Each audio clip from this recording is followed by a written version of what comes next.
Hello, I'm Conor Meade, and we're here today at the 2015 Canadian Science Policy Conference. And joining me right now is Dr. Paul Dufour, professor at the University of Ottawa's Institute for Science, Society and Policy, and principal of PaulicyWorks, a science and technology policy consulting firm based in Gatineau, Quebec. So, Dr. Dufour, thank you so much for joining us. Thank you. Pleasure to be here. Excellent. So, to start off, why don't you tell us a bit about your career, your story, and what you do? Well, I mean, for starters, I guess I would describe myself as a science policy junkie.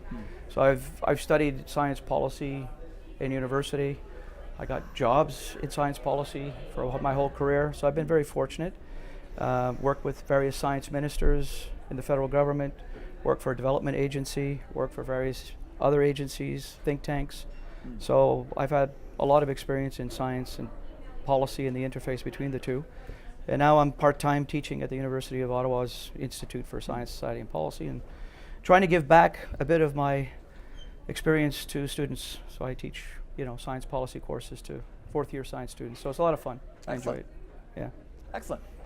So one of our big themes here at the Science Policy Conference has been the development of systems to make evidence-based, or to make scientific evidence a greater factor in public policy decisions. Right. So I wonder, what are your thoughts on how we can incorporate evidence-based decision-making into the policy process in Canada more effectively?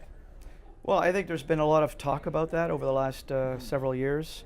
A lot of it was triggered by the fact that the previous government was muzzling its own federal scientists, not allowing them to speak to media on their science, let alone their views on the science.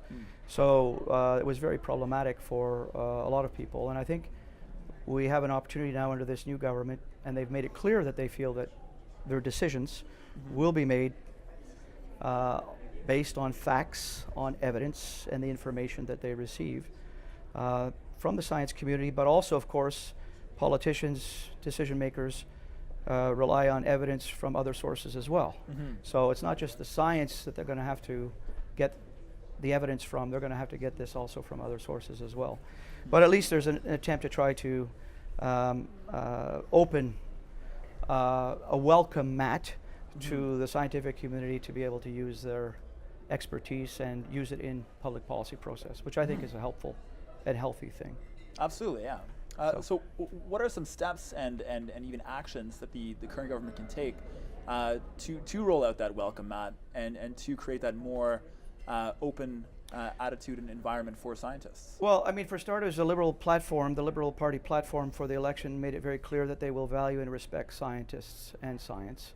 So, and they've also indicated that they've also appointed a minister for science, which is a good sign. Not that we haven't had a science minister before, but at least they've indicated that science minister will have to tap into the scientific community for advice, for expertise as needed. And they've also asked that science minister to develop a kind of a mandate for a new chief science officer. And presumably that new chief science officer will work closely within the government to try to develop a better relationship within the government scientific community, and open up the community to use all of its expertise to help the government in making its decisions. So there are some steps there. There are other existing organizations like the Council of Canadian Academies, which is providing assessments for the government on various topics that the government wishes to have some helpful scientific background for. So they're still there, and they've just received some funding for that, so that's a useful thing. And there are other organizations that have been trying to provide input as well to the government at large. Evidence for Democracy has done some work. The Get Science Right organization within the Canadian Association of University Teachers, and so on. So there's a bit of a movement within the scientific community to get much more strategic with its political activism and to provide input to the government on how it could use evidence and science in its decision-making processes. Okay. So on the topic of more openness for scientists and for science in Canada, we also had a panel on science blogging. Yeah. So I wonder if you could share your thoughts on how Canadian scientists can use blogs both as a means of communicating their science and perhaps also as a career development tool. Well, I think there's a lot of groups out there that are doing this, and I think it's a very useful tool. This is a generation, of course, that's using social media much more strategically, much more actively, and so I think the science blogging, there's groups like Science Borealis, which is an aggregation of various blogs in the scientific field that are providing space for discussion, for input from the research community at large. So I think it's a very helpful tool that the scientific community can use much more aggressively to try to communicate and help. One of the things that science blogging can really be good at, if they could do it a bit more strategically, would be to provide advice to the scientific community on how to deal with the political apparatus and how to deal with policy itself and learn how policy works within governments. The scientific community tends to be a bit naive when it comes to being able to communicate within the policy community.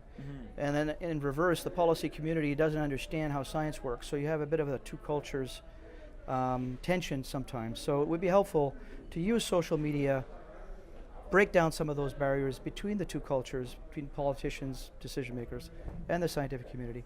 Since both of them now are using social media, politicians are using it to better develop relationships and partnerships with each community. So I think it's a good thing, and I think we'll have a good discussion on this in our panel tomorrow. Excellent. Yeah. So speaking of social media and blogging, for our viewers who would like to dig a little bit deeper and learn more about your work and what we've been talking about today, where's the best place to find you online?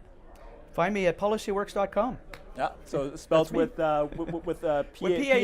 Yeah, PaulicyWorks.com. My name, PaulicyWorks.com. Yeah, excellent. Well, we'll include the link to that in the description of this video. And Dr. Dufour, thank you so much for joining us. Thank you, Conor. It's been an absolute pleasure. Pleasure.